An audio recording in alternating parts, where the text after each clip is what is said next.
what's up? Nama aku Farhan Asfialdi. So, hari ini kita akan membahas untuk video kali ini ya. Kita akan membahas tentang cerita-cerita horor yang dialami oleh seorang pendaki gitu asal Malaysia yang bernama Khairul Jamain. Ini ceritanya tentang dia pribadi sendiri guys gitu. Dia katanya ke Gunung Kerinci gitu. Tapi untuk cerita lebih lanjutnya kita reaksikan aja videonya ya, tentang penjelasannya. Okay, if you like this video, don't forget to like, comment, and subscribe this video. And jangan lupa turn on the notification bell-nya untuk mendapatkan updatean video terbaru. Oke guys, kita mulai ya. 1, 2, 3. Assalamualaikum. Hai. Untuk topik hari ini, aku akan ceritakan satu pengalaman mistik semasa aku mendaki gunung di Indonesia, iaitu gunung berapi pertama tertinggi di Indonesia, iaitu Gunung Kerinci. Ini based on story aku lah, pengalaman aku. So, kalau siapa yang tak pernah tahu gunung berapi tertinggi di Indonesia ni, yang bernama Gunung Kerinci ni, letak di Kerinci. Memanglah kan nama pun. Bagi kalian yang tinggal di dekat Gunung Kerinci, bisa komen di bawah atau pernah mendaki gunung ini. Ke bas ke sekitar dalam 9 ke 10 jam perjalanan. So korang akan melalui Solo dan korang akan menginap. Yang paling dekat ada dua sebenarnya kaki Gunung Kerinci ni, iaitu Kersik Tua dan Kayu Aro. So dekat situlah kebanyakannya base camp akan tinggal. Oke, kita stop sebentar ya guys gitu. Jadi di sini dia tuh orang Malaysia guys, tapi dia itu pernah mendaki Gunung Kerinci ini pas dia traveling ke Indonesia lah istilahnya gitu ya, pas kunjungan gitu. Jadi katanya dia udah pernah kesini terus mengalami pengalaman yang agak janggal gitu ya di sini. Jadi mungkin dari kalian ada juga yang mempunyai pengalaman yang sama atau pernah gitu. Nggak hanya ke Gunung Kerinci, mungkin ke gunung-gunung yang lain, atau mungkin di sini kalian ada yang pendaki, bisa komen juga di bawah dan share cerita kalian gitu. Oke, kita lanjut ya. 1, 2, 3. Terletak. So pengalaman aku ni semasa aku menjadi tour guide ataupun aku menjadi budak gunung lah, pergi go-go gunung dekat Indonesia ni. Time tu aku pergi bawah Ohana. So memang diorang ada buat trip kat Indonesia dulu, dan aku kena jaga Kerinci. So Kerinci ni sebenarnya, Gunung Kerinci ni aku rasa dah 5-6 kali dah aku naik sebenarnya, dari 2017 sampai sekarang lah kan. So 5-6 kali dah aku naik sebenarnya Gunung Kerinci. So jadi nak dijadikan cerita, pada tahun 2018 so aku kena bawa satu grup sekitar 20 orang. Perjalanan macam biasa, bila sampai tu tengah malam aku briefing and then diberi makan, and then esok paginya aku akan briefing sekali lagi and then bagi diorang breakfast dan juga lunch pack untuk diorang mendaki itulah. So macam biasa, aku biasanya akan jadi orang yang last lah. Aku akan jadi sweeper lah, kalau bahasa gunung ni aku akan jadi sweeper lah. Masa semua dah bersiap apa semua, so aku minta stretching, exercise sampai dekat kaki gunung. Pribadi guys pernah juga mendaki gunung ya gitu, tapi alhamdulillah nggak ada yang terlalu macam-macam ya tentang situ.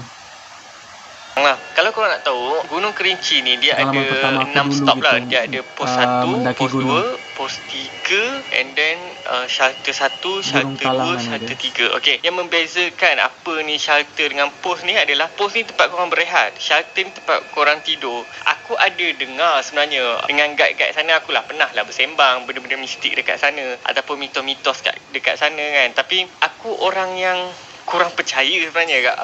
Aku percaya wujudnya syaitan, tapi aku tak percaya hantu ni kan. Sebab aku selalu masuk hutan, kadang aku masuk hutan seorang. So aku tak pernah lagi kena kacau yang ekstrim lah secara personally. Tapi yang ini pun sebab dia dekat tempat orang. Okey, aku boleh tahu kat tempat orang, dan aku seorang kat belakang. So dia memang menakutkan lah. Semasa mulakan pendakian di pos 1, pos 2, kena faham dari pos 1 nak ke pos 2 ni sangat jauh. Pos 3 ke shelter 1 dah dekat dah sebenarnya. Tapi shelter 1 nak ke shelter 2 sangat-sangat jauh. Dan shelter 2 ke shelter 3 tak jauh. Cuma dia mencanak lah, pacak lah kan. Dan kita orang plan memang biasanya akan bermalam di shelter 3 lah. So sebab esok pagi pukul 3 pagi terus submit, atau pukul 4 pagi terus submit ke PIK kan. So nak jadikan cerita, ada seorang gadis ni, dia memang slow lah sebab aku yang tunggu belakang kan. Masa dekat shelter 2 dia memang lambat gila lah. Masa dekat post 2 pun dia dah start slow tau. Tapi aku dah start push sikit-sikit. Sebab sebenarnya aku tak nak sampai malam tau. Dan pada ketika tu memang aku sampai pukul 10 malam dekat shelter 3 dan time tu tak banyak pendaki Indonesia. Biasanya kalau aku pergi, banyak je pendaki-pendaki dari Indonesia yang kita orang jumpa dekat sepanjang trek ataupun jalur tau sebenarnya. Tapi kali ni sampai dia jam macam 10 malam sangat. So guys, aku gitu, macam tak apalah. Dan cuaca pun 3. tak berapa elok, mendung. Lepas tu dari pos 2 nak ke pos 3 tu dah start hujan dah renyai-renyai. Lepas tu dia ada lebat apa semua. So aku yang kat belakang ni dah sejuk. So aku pun macam tunggulah, layan kan. Masa gunung pos selalu kayak gitu guys, cuacanya ekstrem. Pos 2 tu bisa dah petang tau. Sepatutnya kau berubah kena gitu, sampai dekat pos 2 tu pukul 3, pukul 4 kau dah kena sampai lah kan. Sebab kau sampai, sepatutnya kau sampai dekat shelter 3 tu, sebab kau teduh tu dah pukul 5, pukul 6 kau dah kena ada sana dah. Tapi pukul 4 time tu masih lagi dekat shelter 1. Bayangkanlah, memang lambat gila lah. So dari shelter 1 nak ke shelter 2 ni memang jauh gila tau. Dalam 2 jam kan.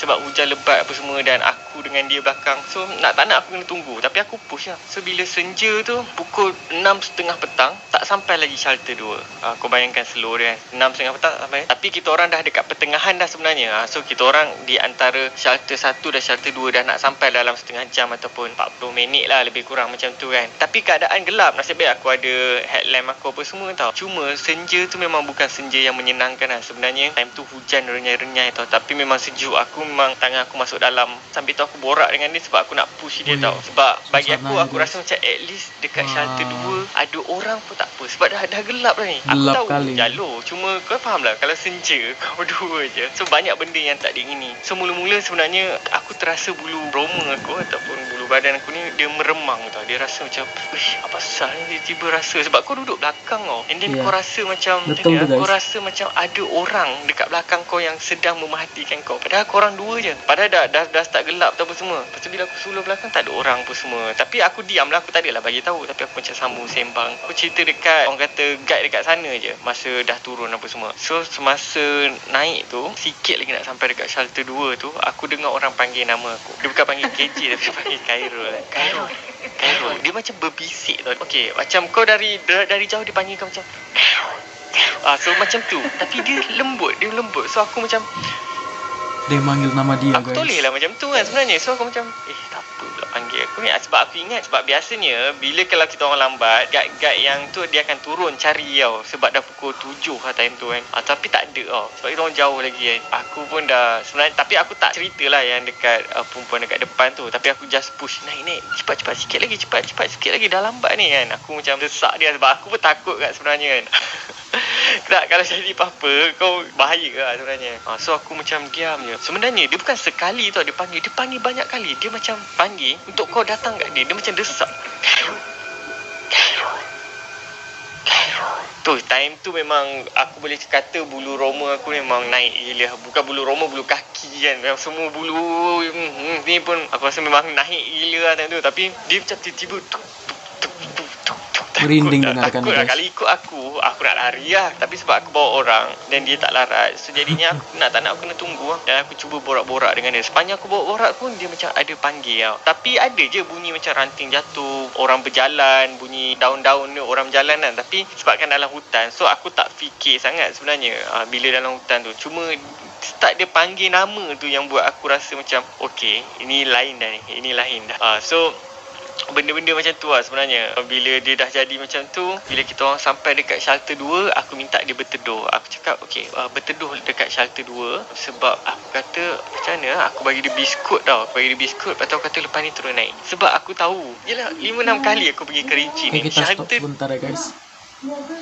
Okay, kita lanjut ya. Dua ni adalah tempat paling mistik.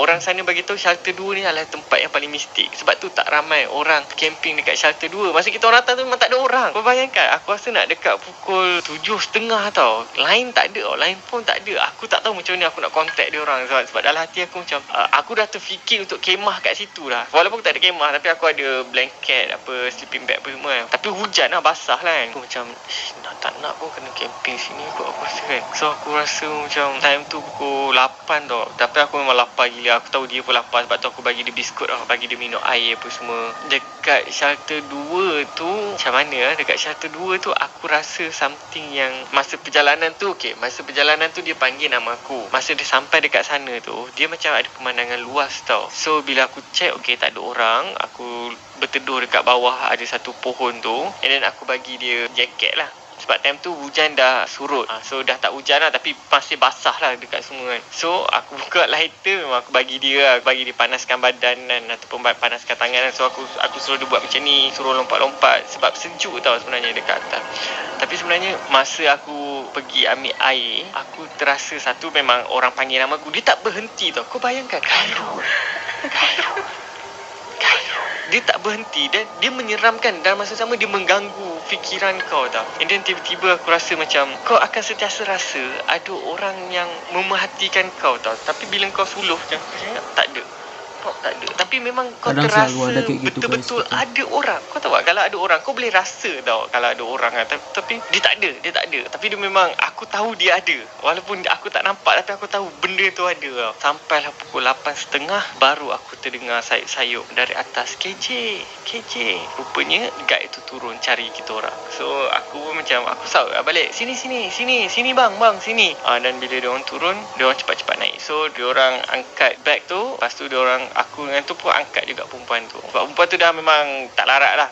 Memang dia dah tak boleh jalan dah. Takkan nak tinggalkan dia dekat shelter 2 ataupun takkan nak bawa turun balik. Sebab dah pukul 8.30 malam memang gelap kan. So kita orang bawa naik atas. Perjalanan dalam sejam. So aku sampai sana sekitar pukul 9.30 ke pukul 10 mungkin. Itu first paling lama lah pernah aku guide orang kan. Go dekat belakang kan. Tapi pengalaman tu memang seram gila. Aku tak cakap dekat peserta time tu. Aku tak sembang pun. Aku tak sembang pasal benda-benda tu. Aku buat bodoh lah. Bila dah turun apa semua tu, sebelum balik aku sembang dengan guide dekat sana. Aku cakap dekat diorang, aku kena ganggu masa aku lambat tu. So dia kata, kamu kena ganggu apa? Bang Khairul. Dia panggil aku Bang Khairul. Aku tahu lah, aku terasa macam ada orang. Aku cakap, aku terasa macam ada orang yang sentiasa ada dengan aku, tapi aku tak nampak. And then dia asyik panggil nama aku je. Dia bagi tahu, dia gelak-gelak lah. Dia tak adalah gelak yang macam jahat, tapi dia gelak macam, biasa tu bang, kami selalu kena. So dia cakap macam tu lah. Dia bagi tahu, dia kata kalau dari shelter 1 ke shelter 2 tu memang keras bang di situ. Jalurnya memang keras. Memang biasa diganggu. Dan sebab itu kami tidak bermalam di shelter 2. Sebab di shelter 2 ni banyak gangguannya. Gangguan mistik ni lah dia bagi tahu kan. Dan memang aku diganggu pada jalur tu lah. Pada jalur tu aku tak tahu jin ke syaitan ke apa benda ke, aku tak pasti. Tapi itu antara pengalaman mistik semasa aku berada di Indonesia dan mendaki gunung Indonesia. Dan bila aku tanya orang-orang sana, dia memang bagi tahulah banyak benda-benda mistik yang dekat gunung kan. Tapi aku biasa macam keras je langgar kan. Tapi time tu sebab aku sejuk, aku penat, exhausted, dan benda tu memang menyeramkan. Aku tak nampak, tapi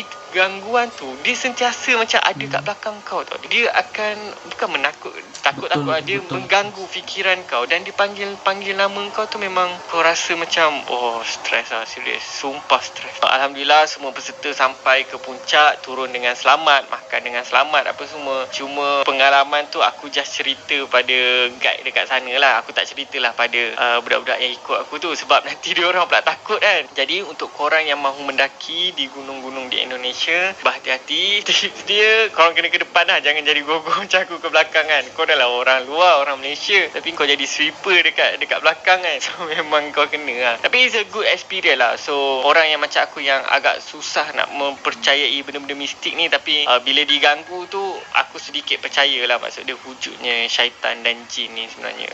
So aku harap benda ni tak berlaku pada korang lah. Sebab kalau tak kuat memang habis tu. Kalau dia boleh sesatkan korang, memang barai lah. Okey, itu saja. Terima kasih untuk warga Indonesia. Terima kasih untuk gunungnya yang cantik. Assalamualaikum. Bye-bye. Waalaikumsalam. Oke guys. So guys, itu aja video kali ini ya. Kita mereaksikan video tentang pengalaman seram diganggu jin semasa mendaki Gunung Kerinci gitu ya, oleh Khairul Jamain gitu, YouTuber asal Malaysia. Jadi ya segitu aja. Jika kamu suka dengan video ini guys gitu, jangan lupa like, comment, dan subscribe. Dan ya, see you next time guys gitu. Ya seperti yang aku bilang tadi, kalau kalian punya pengalaman juga gitu, bisa tulis di komentar di bawah ya. Oke guys, see you.